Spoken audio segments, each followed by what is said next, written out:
Giraffes Can't Dance.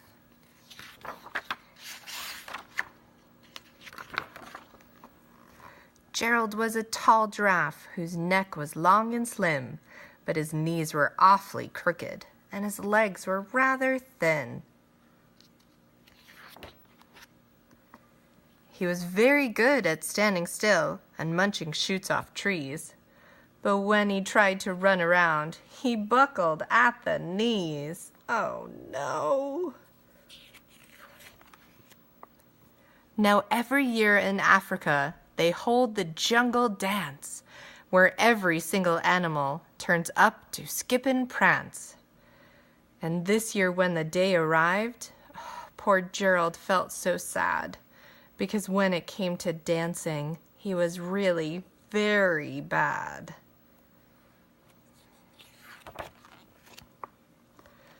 The warthog started waltzing, and the rhinos rocked and rolled. The lions danced a tango that was elegant and bold. The chimps all did a cha-cha with a very Latin feel, and the 8 baboons then teamed up for a splendid Scottish reel. Gerald swallowed bravely as he walked towards the floor, but the lions saw him coming, and they soon began to roar. "Hey, look at that clumsy Gerald!"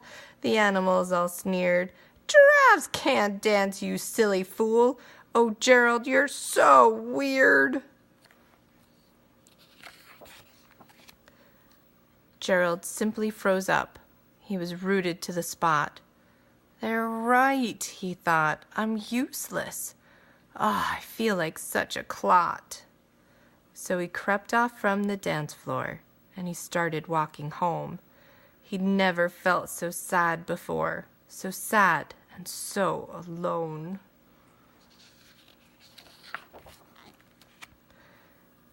Then he found a little clearing, and he looked up at the sky.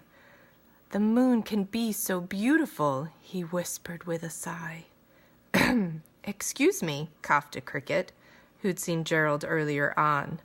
"But sometimes when you're different, you just need a different song." There's the cricket. "Listen to the swaying grass and listen to the trees. To me, the sweetest music is those branches in the breeze. So imagine that the lovely moon is playing just for you. Everything makes music if you really want it to." With that, the cricket smiled and picked up his violin. Then Gerald felt his body do the most amazing thing. His hoofs had started shuffling, making circles on the ground. His neck was gently swaying, and his tail was swishing round. He threw his legs out sideways, and he swung them everywhere. Then he did a backward somersault and leapt up in the air. Gerald felt so wonderful. His mouth was open wide. "I'm dancing! Yes, I'm dancing! I am dancing!" Gerald cried. Then one by one each animal who'd been there at the dance arrived while Gerald boogied on and watched him quite entranced. They shouted, "It's a miracle! We must be in a dream! Gerald's the best dancer that we've ever seen!" "How did you learn to dance like that? Please, Gerald, tell us how."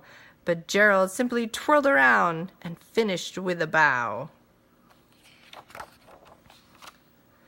Then he raised his head and looked up at the moon and stars above.